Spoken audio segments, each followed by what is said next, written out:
사무엘하 5장 말씀입니다.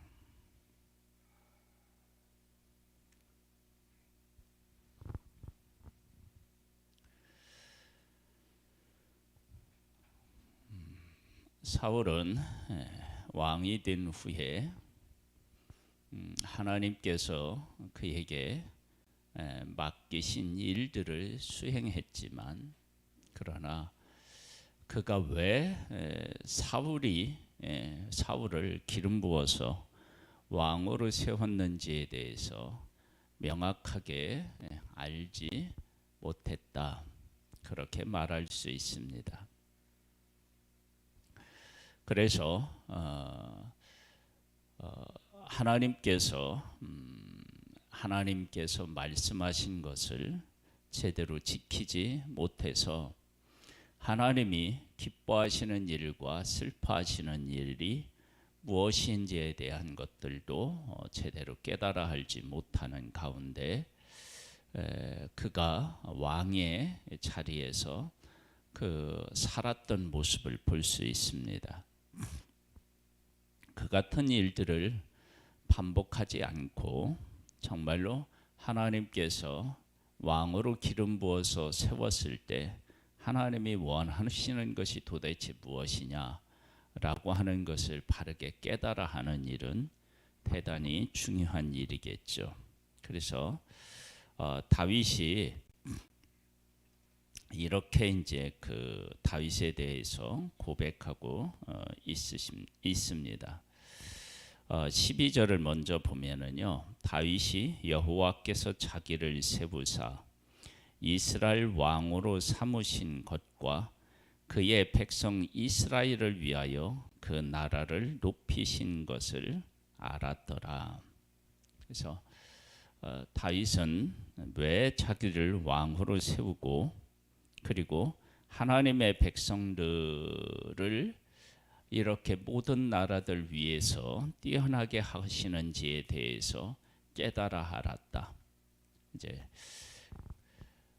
그런 것, 그 하나님 안에서 내가 어떤 일을 해야 되고 그리고 나에게 주어지는 영광들이 왜 주어졌는지에 대하여서 바르게 하는 일, 이런 것들이 정말로 중요하다.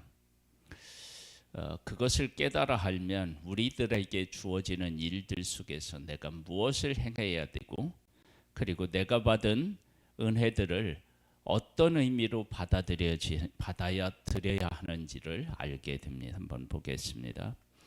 이스라엘 모든 지파가 헤브론에 이르러 다윗에게 나와 이르되, 보소서 우리는 왕의 한 고륙이니이다.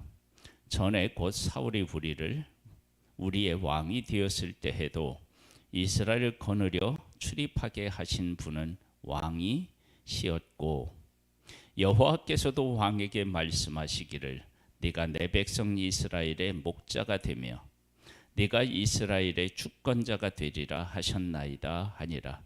이에 이스라엘 모든 장로가 헤브론에 이르러 왕에게 나오매 다윗 왕이 헤브론에서 여호와 앞에 그들과 언약을 맺음에 그들이 다윗에게 기름을 부어 이스라엘 왕으로 삼으니라. 하나님의 백성이 다윗에게 이제 기름을 부어서 왕으로 삼는데, 사울이 왕이었을 때 해도 당신은 기름 부음을 하나님으로부터 기름 부음을 받아서 그 일을 잘 수행했던 사람입니다. 그런 고백을 하는 거예요. 이런 고백을 들으면서 다윗은 어떤 생각을 했을까요? 다윗은 사울에게 쫓기면서도 맡겨진 일을 성실히 감당했고요.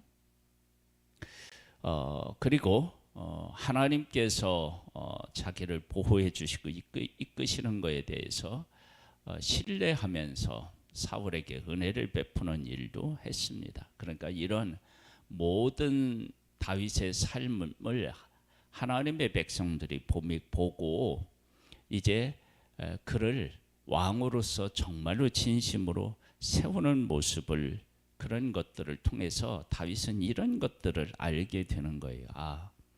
어려운 가운데서도 하나님의 말씀대로 내가 살게 되니까 지금 이렇게 가장 아름다운 모습으로 왕위에 오르는 모습을 보여지잖아요.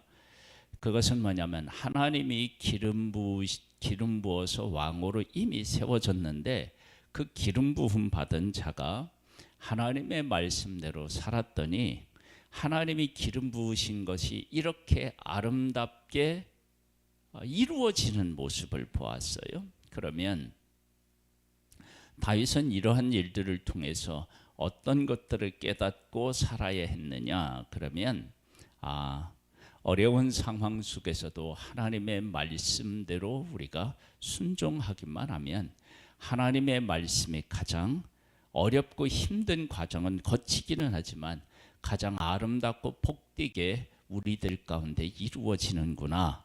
이런 사실들을 깨달아 아는 것입니다.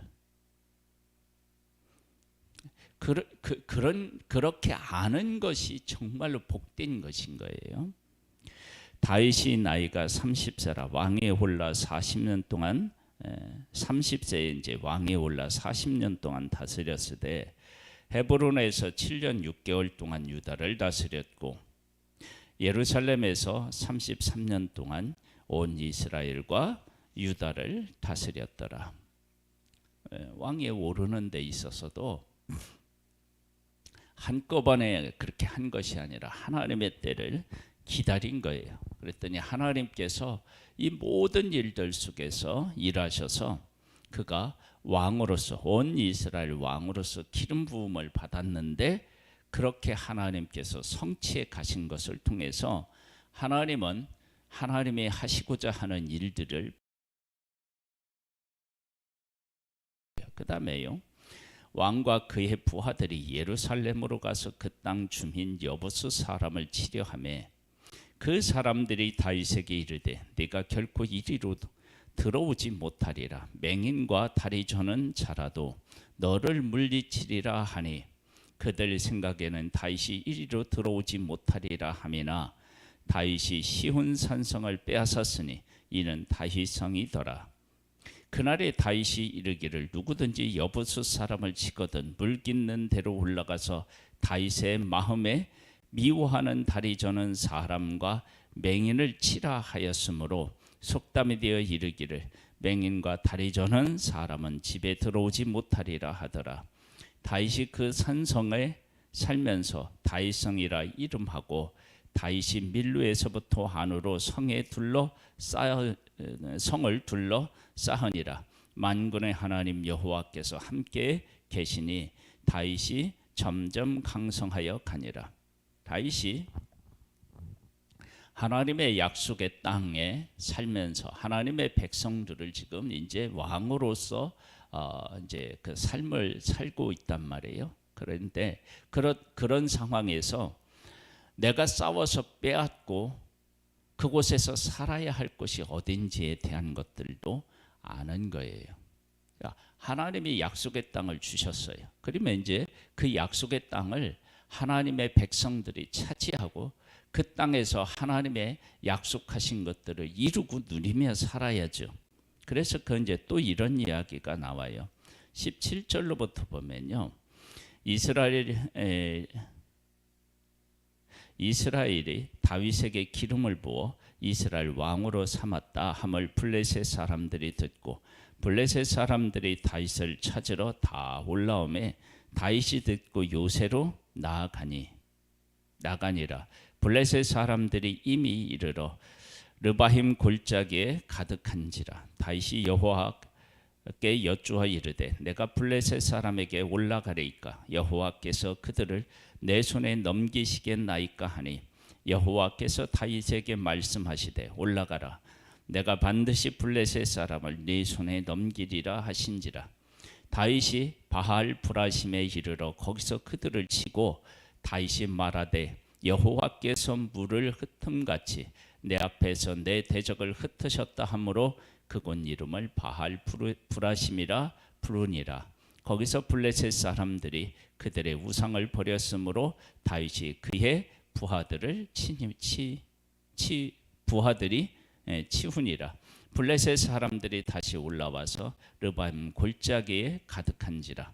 다윗이 여호와께 여쭈니 이르시되 올라가지 말고 그들 뒤로 돌아서 뽕나무 숲을 맞은편으로 그들을 기습하되 뽕나무 꼭대기에서 걸음 걷는 소리가 들리거든 곧 공격하라. 그때에 여호와가 너보다 앞서 나아가서 블레셋 군대를 치리라 하신지라. 이에 다윗이 여호와의 명령대로 행하여 블레셋 사람을 쳐서 게바에서 겟셀까지 이르니라.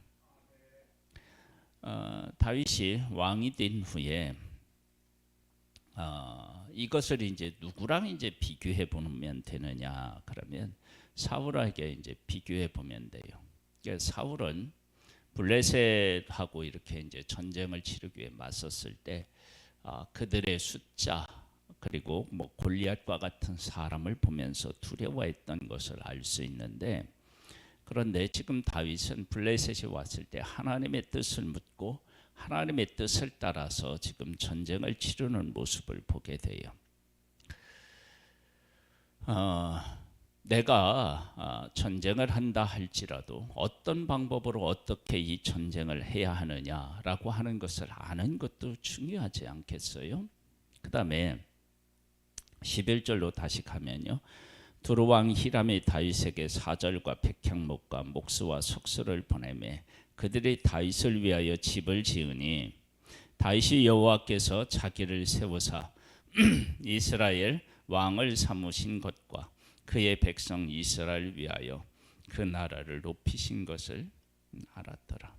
지금 두루왕 히람이 백향목을 보내서 그리고 거기에 필요한 일꾼들을 보내서 뭐 이제 집을 지었다. 하나님께서 이렇게 우리들을 높이시는구나. 그러면 이렇게 높인 우리들이 과연 하나님 앞에서 어떻게 살아야 되느냐? 그래서 적과 싸워서 하나님이 주신 땅을 하나님과 함께 다시 세워야 되고요. 그다음에 이제 내일 우리가 나누겠지만 6장으로 가 보면은 하나님의 궤를 다시 이제 성으로 다윗 성으로 옮기는 모습도 이제 보게 돼요. 그러면서 다윗이 왕이 된 후에 그 왕이 된 것으로 삶이 끝나는 게 아니고 그 왕이 되었을 때 하나님이 왜 나를 왕으로 세웠는가 그것을 알고, 그리고 하나님께서 주신 이 땅에서 그러면 내가 무엇을 하고 무엇을 이루어야 되는가, 하나님이 우리에게 주시는 복이 어떤 의미가 있는가. 그래서 히람이 도왔을 때 하나님이 우리를 높이셨구나, 그런 것을 깨달아 알고, 그러면 높이신 것을 가지고 우리가 뭘 해야 되느냐, 이런 것들에 대해서 묻고 깨닫고 그 가운데서 살아내는 것입니다. 이것이 하나님의 사람들이 살아가는 삶의 모습이에요. 13절로부터 이런 내용들이 나와요. 다윗이 헤브론에서 올라온 후에 예루살렘에서 처첩들이 더 많이 두었으므로 아들과 딸들이 또 다윗에게서 나니 예루살렘에서 그에게서 난 자들의 이름은 삼무아와 소밥과 나단과 솔로몬과 이팔과 엘리수하와 네벡과 야비하와 엘리사마와 엘라야다와 엘리벨렉이었더라. 그래서 하나님께서 다윗의 삶에 복의 복을 주셨다. 이런 것들을 이제 알 수 있습니다. 이런 복들이 어떻게 되어야 되느냐? 하나님 안에서 잘 관리되어야 되죠. 그 관리하는 일은 내가 하나님 앞에 이제 바르게 서는 일입니다. 사울은 왕이 된 후에 왕의 자리에 대한 것, 그리고 왕으로서 그 욕심을 부리는 그런 모습 때문에 다윗이 큰 고통을 겪고 이스라엘도 큰 고통을 겪습니다. 하나님께서 나를 왜 왕으로 세웠는가, 그런 사실을 깨달아 알고 그 가운데서 살아가면 하나님께서 그의 삶을 형통케 하시고 복으로 함께 하시는 것을 보게 됩니다. 우리의 삶이 어떤 자리에 있다 그러면 그 자리가 갖는 힘이 있어요. 근데 그 힘에 그 마음을 뺏기고 하나님께서 왜 그것을 나에게 허락하셨는지, 그리고 그것을 통해서 무엇을 하기를 원하시는지, 이런 부분에 대해서 명확하게 우리들이 이해하지 못하면 삶에 문제가 생깁니다. 다윗이 가지고 있었던, 다윗이 누렸던 복 중에 제일 중요한 복이 바로 저는 이거라고 생각해요. 다윗이 여호와께서 자기를 세우사 이스라엘 왕으로 삼으신 것과 그의 백성 이스라엘을 위하여 그 나라를 높인 것을 알았다라고 하는 것입니다. 나를 왜 이렇게 하셨는지를 아는 것입니다. 이런 것을 알면 그 다음의 삶은 완전히 달라지는 거예요. 우리가 이제 그 하나님으로부터 가장 지혜로운 가장 큰 지혜를 받았던 솔로몬이 세 가지를 잘 알았다, 그렇게 우리가 보는데, 하나는 뭐냐면 아버지 왕은 다윗은 위대한데 나는 너무 부족하다. 그 다음에 또 뭐냐면 하나님의 백성은 많은데 이들을 어떻게 재판하여 이끌 수 있을까, 이런 부분이에요. 그러니까 뭐냐면 자기가 다스려야 될 그러한 때에 자기는 부족하다는 것, 아버지는 위대했다는 것, 그리고 하나님도 위대하고 하나님의 백성도 귀하다는 것, 이런 것들을 전체적으로 알고 난 후에 그의 기도는 지혜를 달라는 거였어요. 그러니까 우리가 바르게 깨달아 알면 구하는 것도 다르고 우리에게 주어지는 것들이 왜 주어졌는지도 알게 되고 무엇을 해야 되는지도 알게 됩니다. 이런 아는 복, 이런 복으로 우리의 삶을 아름답게 가꾸어 갈 수 있게 되기를 주님의 이름으로 축복합니다. 하나님, 우리에게 은혜를 베풀어 주셔서 감사합니다. 내가 지금 누리고 있는 것, 내가 지금 있는 이 자리에 하나님께서 베풀어 주신 은혜들로 채워져 있습니다. 그것을 바르게 깨달아 알고 하나님이 왜 나에게 이런 복을 주셨으며 이 자리에 있게 하셨으며 원하시는 것이 무엇인지를 알아서 그 가운데서 복의 복을 누리는, 그리고 하나님이 원하시는 것을 이루어가는 정말로 복된 하나님의 사람으로 살아가기를 원합니다. 아버지 하나님께서 은총과 은혜를 더하여 주옵소서. 신방이 계속되고 있습니다. 하나님께서 은혜와 은총을 더하여 주시기를 소망합니다. 예수님의 이름으로 기도드립니다. 아멘. 하늘에 계신 우리 아버지여, 이름이 거룩히 여김을 받으시오며 나라에 임하옵시며 뜻이 하늘에서 이룬 것 같이 땅에서도 이루어지리이다. 오늘날 우리에게 일용할 양식을 주옵시고 우리가 우리에게 죄 지은 자를 사하여 준 것 같이 우리 죄를 사하여 주옵시고 우리를 시험에 들게 하지 마옵시고 다만 악에서 구하옵소서. 대개 나라와 권세와 영광의 아버지께 영원히 있사옵나이다. 아멘.